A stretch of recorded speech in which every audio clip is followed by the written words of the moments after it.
회개의 기간은 한정되어 있다라는 제목을 함께 은혜를 나누도록 하겠습니다.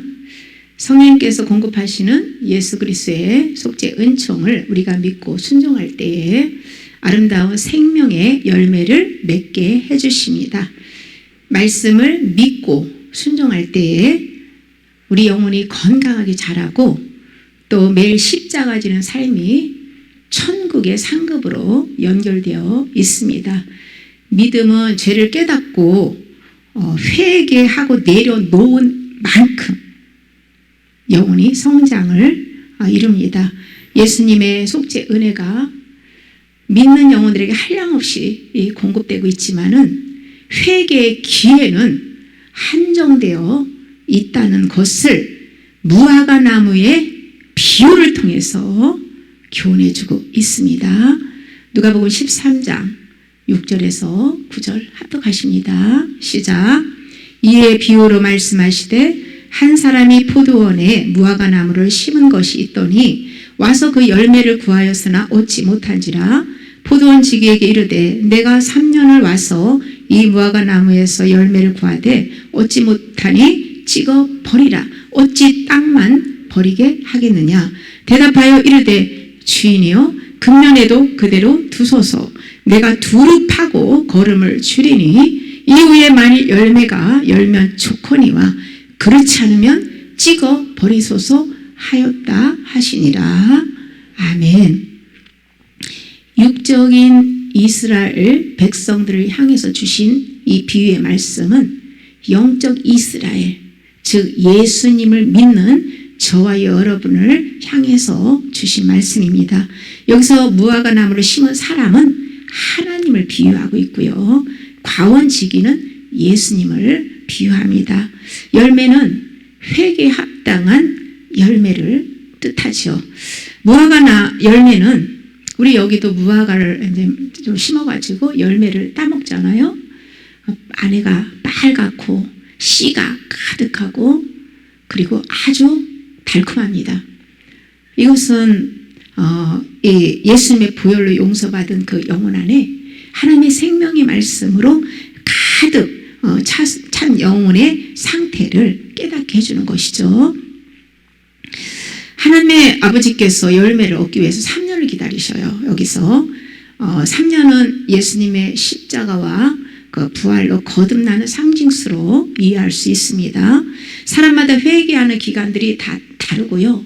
연단 받는 기간들도 다릅니다. 과원지기가 두루 파서 거름을 주며 뿌리 주변에 흙을 긁어서 부드럽게 해주는 것을 볼 때에 예수님의 중보자적인 그러한 사역의 모습을 볼 수가 있습니다. 이러한 노력이 3년이나 지나도록 전혀 과실을 맺지 못하는 이 나무에게는 사실 이러한 노력이 적합하지 않을 수 있습니다. 그러나 예수님의 궁극적인 관심이 심판이 아니라 구원에 있기 때문에 끝까지 희망을 포기하지 않는 예수님의 모습을 볼 수가 있습니다. 예수님의 이러한 모습을 통해서 상한 갈대를 꺾지 않고 꺼져가는 심지를 끄지 않으시는 그분이 1%의 희망만 우리에게 있어도 포기하지 않고 구원을 시키고자 노력하시는 성령 하나님의 그런 이 모습을 또 우리는 엿볼 수 있어요. 성부 하나님께서 예수님의 청을 듣고 4년까지 열매를 맺지 못하면 무화과 나무를 찍어 버리라고 말씀을 하시죠. 하나님께서 백성들에게 원하시는 것은 잎이 아니고 열매입니다. 열매를 맺지 못하는 무화과 나무는 하나님 나라에 땅만 버릴 뿐 아무 유익이 없기 때문에 찍어 버리라고 말씀하는 거예요. 이 비유를 통해서 우리가 예수님을 믿으면서도 회개에 합당한 열매를 맺으며 믿음의 성장을 이루지 못하고 저주에 묶여 계속 옛 생명으로 산다면 결국 버림받을 수밖에 없다는 것을 교훈해주고 있습니다. 4년이라는 숫자를 통해서 깨달을 수 있는 것은 개인이나 인류를 향한 구원과 심판이 예정에 놓으셨다라는 것을 알 수가 있어요. 또한 회개도 정한 기한이 있고 그 기간 안에 회개하지 않으면 네 마음대로 살아 하고 버리신다는 것을 깨닫게 해줍니다. 과언직인 예수님의 노력에도 불구하고 무화과 나무는 아무런 열매를 맺지 못한다면 결국은 찍어 버리게 된다는 거예요. 과실을 맺지 못하는 무화과 나무는 스스로의 그 존재 가치를 상실했으며 쓸데없이 자리만 차지하고 있어서 땅만 버리기 때문이라는 것이죠. 여기서 찍어 버린다는 거 뭡니까? 완전히 버림당한다는 것을 말하죠. 과언지기는 나무가 열매를 맺을 수 있도록 조건을 이렇게 만들어줄 수는 있지만은 나무 자체가 병들고 문제가 있으면 열매를 맺을 수가 없습니다. 예수님께서 이스라엘 백성들이 회개할 수 있도록 기간을 연장해주고 잘못된 점을 지적하고 그냥 연단하고 여러 가지 회개할 수 있는 조건을 만들어 주지만은 회개를 하느냐 안 하느냐에는 결정은 개인에게 있다는 사실이죠.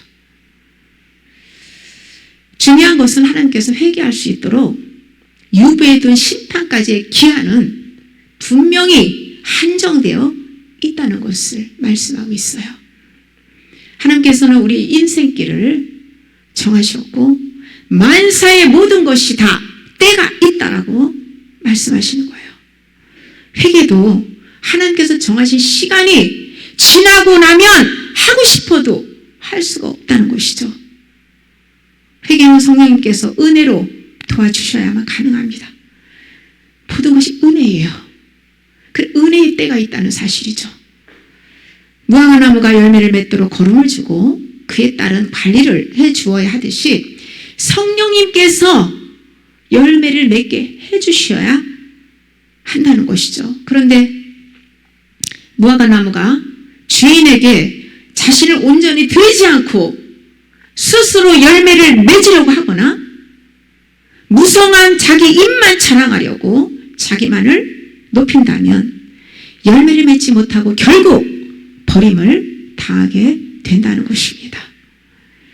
마태복음 21장 18절에서 20절에 보시면 이른 아침에 성으로 들어오실 때에 시장하신지라 길가에서 한 무화과 나무를 보시고 그리로 가사 잎사귀 밖에 아무것도 찾지 못하시고 나무에게 이르시되 이제부터 영원토록 내가 열매를 맺지 못하리라 하시니 무화과 나무가 곧 마른지라 제자들이 보고 이상히 여기르되 무화과 나무가 어찌하여 곧 말랐나이까.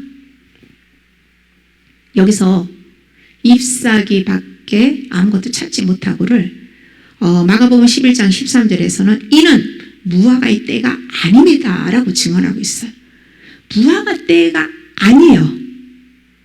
그러니까 무화과 열매가 아직 열리지는 않은 거예요. 그게 정상일 수 있어요.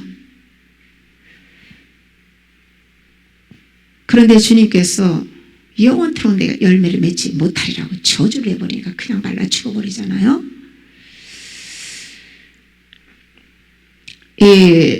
주님께서 무화과의 때가 아니었는데도 잎이 무성하기 때문에 그 눈에 잘 띄는 그 무화과 곁으로 가서 잎들이 열매를 맺게 해주고 있음을 사실은 말해주지만 잎이 없으면 안 되잖아요. 사실은 그렇지 못했다는 거예요. 그 6월에 열매 맺는 무화과 나무에도 불구하고 그 이스라엘 거기에서는 6월달에 첫 열매를 맺는데 그 전에 벌써 그 잎이 무성하게 내몰해가지고 열매에 대한 잔뜩 기대를 부풀리게 했던 그 나무가 주는 상징적인 그 의미가 무엇일까요? 첫째로 이스라엘 백성이 형식에 불과한 희생제사를 부지런히 드리기 위해서 성전을 오고 갔지만은 단 한 번의 진정한 희생제사로 인류의 죄를 대속하려고 오신 그 메시아 예수님을 거부했습니다. 우리 역시 예수님 믿고 교회 다니고 헌금하고 봉사하고 전도하고 다 해도 예수님의 그 속죄 은총으로 우리 죄를 회개해서 열매 맺는 것에 관심이 없다면 유대인들과 다를 바가 없다는 것이죠. 신앙생활을 열심히 해도 자포기의 회개로 성령의 열매를 맺지 못하면 입만 무성한 무화과 나무와 같다는 것이에요. 주인의 자리에 앉아 자기 중심적이고 자기 의가 강한 사람들은 말씀을 들어도 자기 혼의 지식욕을 채우고 혼의 만족을 추구하기 때문에 그 말씀에는 생명력이 없어요. 죽은 지식이라는 거죠. 신앙 경력은 화려하지만 실상 돌밭과 가시떨기 밭과 같은 심령이죠. 이런 영혼들에게는 실제적인 생명의 열매를 맺을 수가 없다는 거예요. 입만 무성한 무화과 나무와 같다는 것이죠. 둘째, 입만 무성한 무화과 나무처럼 겉으로는 경건의 모양을 자랑하면서 실제로는 내면이 그리스도의 인격으로 변화되어 믿음의 아름다운 성령의 열매를 맺지 못하는 생활 태도를 보여주고 있어요. 예수님을 믿으면서도 유대인들처럼 자기 힘으로 율법적인 행위로 살면서 자기 의를 자랑하고 종교 생활하는 하나님의 백성을 향해서 이 무화과 비유로 말씀하시는 거예요. 가치관의 변화와 생각의 변화, 언어 행실의 변화 등 내가 죽고 그리스도로 살지 않을 때는 입만 무성한 무화과 나무와 같다 라는 것을 말씀하고 있죠. 셋째로 크리스천이라고 하면서 실제 마음의 십계명을 간직하고 성령의 통치를 받으며 살지 않고 입으로만 주여 주여 찾으면서 형식적이고 경건의 능력이 없는 그런 사람들을 향해서 입만 무성한 무화과 나무와 같다라는 것을 교훈해 줍니다. 입이 무성한 무화과 나무는 모든 초점이 자기에게 맞춰져 있어요. 이들은 자기의 소유를 포기하지 않은 상태에서 그저 하나님께 복받기만 원하고 하나님의 영광 가로채고 자기를 위해 세상의 모든 좋은 것으로 자아만족을 추구하며 바벨탑을 쌓는 것이죠. 예수님을 믿으면서도 하나님과 재물을 겸하여 섬기며 세상을 사랑하고 회개하여 구별되고 순결하게 살지 않는 그리스도인들을 향해서 너는 입만 무성한 무화과 나무로구나 라고 말씀하시는 거예요. 그러나 열매를 맺는 좋은 무화과는 하나님의 생명과 연합하기 위해 옛사람의 소유를 날마다 포기하고 청지기로 사는 좋은 땅, 신령입니다. 하나님 중심, 하나님 제일주의, 하나님의 기뻐하시는 삶을 살기 위해서 자기를 복종시키기 위해 매일 자기 부인의 십자가를 지고 성령님을 따라가는 그런 영혼들이죠. 본문에서 육적으로는 이스라엘 백성을, 영적으로는 하나님의 평화와 신령한 복받는 영혼을 상징하는 무화과 나무를 마르게 한 것은 하나님의 진노의 심판을 알리는 선포예요. 무화과 나무의 비유는 하나님께 선택받고 교회 안에 들어온 백성들을 향해서 주시는 말씀이죠. 예수님을 영접하고 우리가 구원받았으면 그 다음부터는 성령의 통치를 받으며 꾸준히 지속적으로 회개하며 회개에 합당하는 열매를 맺어야 합니다. 사람들은 다 겉만 보고 판단하죠. 하나님은 중심, 내면을 보십니다. 그것도 동기를 보시죠. 그리고 주님은 우리에게 열매를 요구하세요. 입만 무성한 무화과 나무는 자기 노력으로 그냥 자기를 화려하게 아름답게 꾸미고 치장하고 자랑하고 사람들이 눈에 보기 좋은 인정받는 열매를 맺지만 그거는 껍데기. 그 속은 말씀이 없는, 생명이 없는 텅 빈 가짜 껍데기라는 것을 알아야 돼요. 하나님께서 요구하시는 열매는 성령을 통한 경건의 능력으로 내면이 그리스도의 인격으로 변화된 열매입니다. 예수님께서 인류의 종말과 개인의 종말의 때에 심판주로 오셔서 이 무화과나무의 잎과 같이 겉이 아닌 내면이 그리스도의 인격으로 변화되었는지를 관찰하고 그에 준해서 심판하실 것이에요. 하나님께서 구원한 백성들에게 요구하시는 것은 회개에 합당한 열매입니다. 구원의 목적이 아들의 형상을 본받게 하기 위함이기 때문이에요. 성령 받고 교회 생활을 해도 회개하여서 열매를 맺지 못하면 버림당할 수 있다는 것을 무화과나무의 비유를 통해서 잘 교훈해주고 있습니다. 처음 성령 받았을 때가 출애굽 경험이고 그때부터 광야로 나와서 가나안 땅을 향해서 부지런히 자아를 포기하는 회개를 하면서 믿음의 성장을 이루어야 되는 것이에요. 출애굽이 끝난 게 아닙니다. 목적지는 가나안입니다. 천국을 상징하는 가나안 땅. 그래서 광야에서 1세대가 죽고 2세대가 들어간 것도 그 애굽에서 살았던 옛 생명이 다 죽는 것을 상징하는 거잖아. 죽는 것을 모형으로 보여주는 거잖아. 광야에서 옛 생명 다 죽고 새 생명으로 거듭난 영혼이 가나안 땅 천국을 들어간다는 것을 모형으로 보여주는 말씀이죠.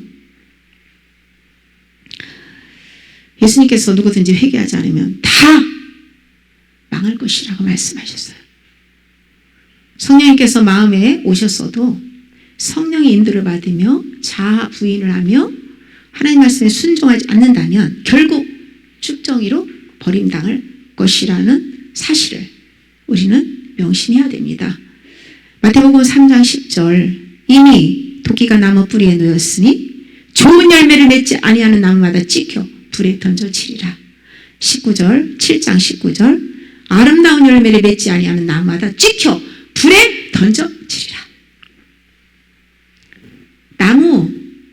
나무는 저와 여러분들을 말씀하고 있잖아요. 회개하지 않으면 다 찍어서 불에 던진다. 하나님은 풀무불이라는 것을 준비해 놓고 기회를 또 주시죠. 많은 환난과 고통과 어려움을 그 속에서 회개할 기회를 마지막으로 또 주세요. 그런데 거기서도 회개를 하지 않는다. 그때는 치욕불에 던지시겠다고 말씀하시는 거예요. 아름다운 열매를 맺기 위해서 일단 자아를 부인해야 되고 나를 주님께 온전히 드리고 예수님만 의뢰하고 바라보아야 합니다. 열매는 내가 맺는 것이 아니고 주님께 붙어 있으면 자연히 맺어지는 것이에요.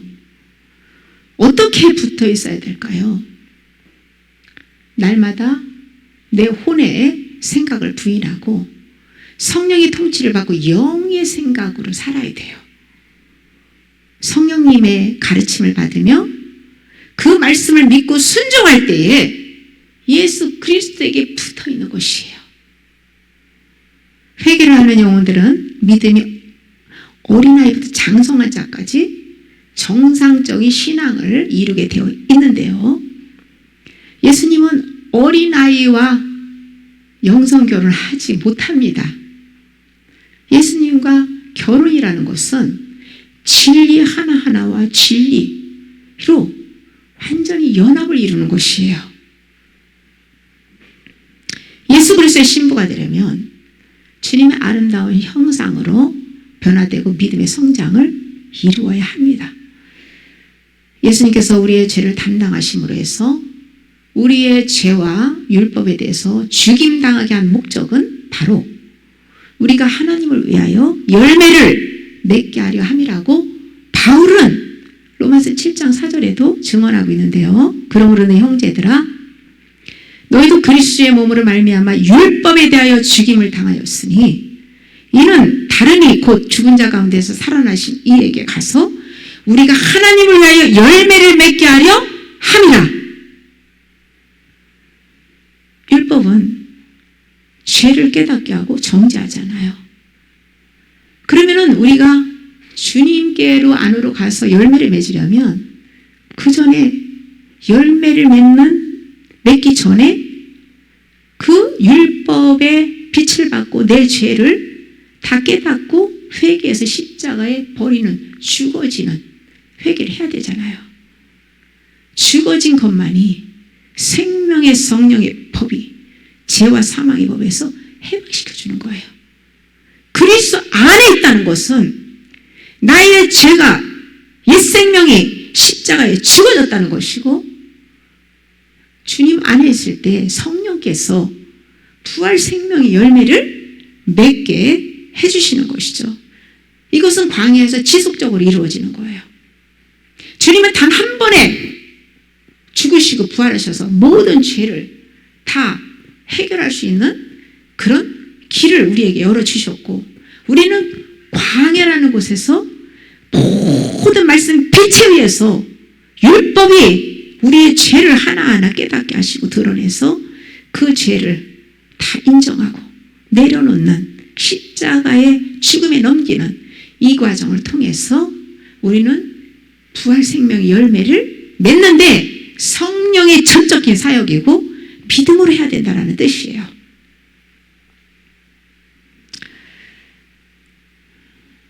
인마무성한 무화과 나무인 하나님의 백성들에게 마태복음 21장 43절에 그러므로 내가 너에게 이르노니 하나님의 나라를 너희는 빼앗기고 그 나라에 열매 맺는 백성이 맺으리라고 말씀하셨어요. 열매 맺는 백성이 하나님 나라 간다라는 것이에요. 천국은 회개하여서 내면이 아름다운 열매를 맺는 백성이 들어가는 곳입니다. 거룩한 곳이 점과 티가 없어야 돼요. 그래서 회개해서 다 분리시켜야 됩니다. 거룩하게. 그러므로 성령의 열매를 맺기 위해서는 첫째로 주인의 자리를 하나님께 내어드려야 합니다. 주인의 자리를 하나님께 내어드리면 내 마음대로 내 뜻대로 할 수 있는 게 아무것도 없어요. 내가 권리 행사할 수 있는 게 아무것도 없어요. 둘째로 자아 소유를 파는 회개를 하며 드러내준 죄마다 즉시 인정하고 내려놓고 하나님 말씀에 순복해야 합니다. 셋째로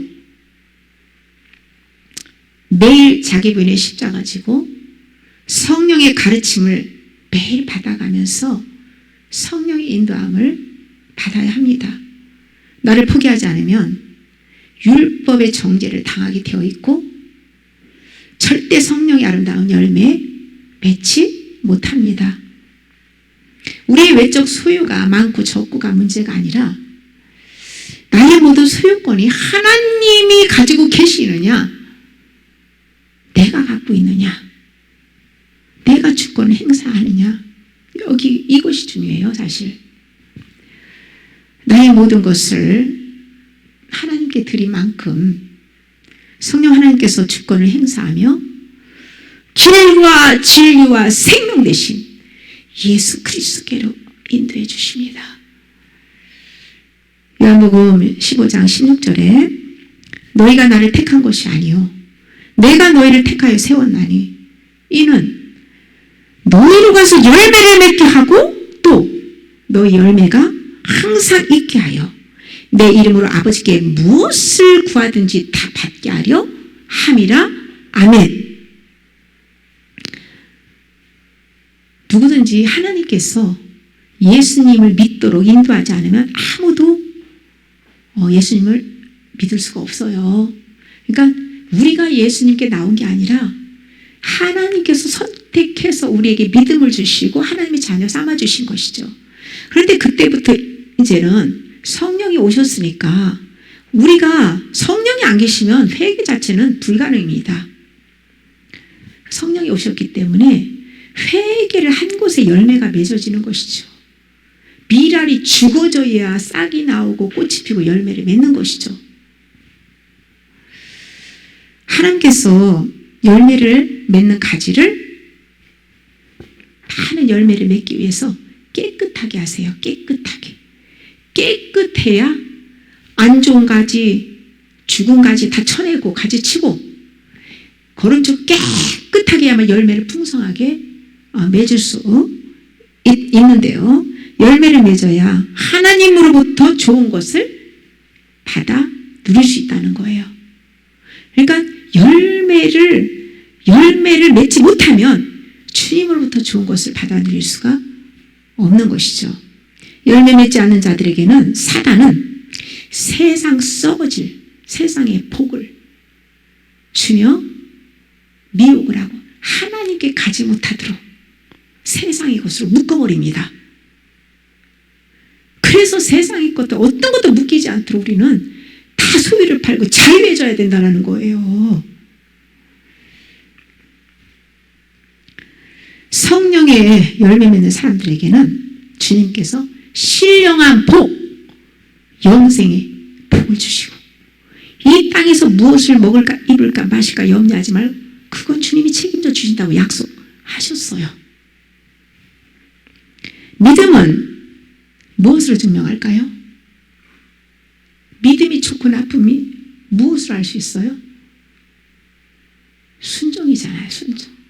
순종이 없고 행함이 없는 믿음은 죽은 믿음이다 라고 말씀하셨잖아요.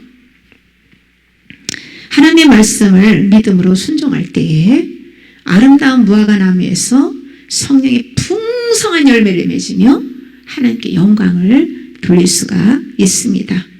예수 그리스도의 십자가를 통해 준비해 주신 속죄 은총은 모든 믿는 사람들에게 공급이 되지만 회개할 기회는 한정되어 있다는 것을 알아야 합니다. 항상 은혜의 때에 회개할 수 있는 것이 항상 은혜를 주시는 것은 아니에요. 그러므로 지금부터 우리는 회개해서 죄사함을 얻고 하나님의 평강과 희락과 그리스도 의로 세워지는, 그래서 그리스도와 연합을 이루는 복을 받는 저와 여러분이 되시기를 예수님의 이름으로 축복합니다. 아멘.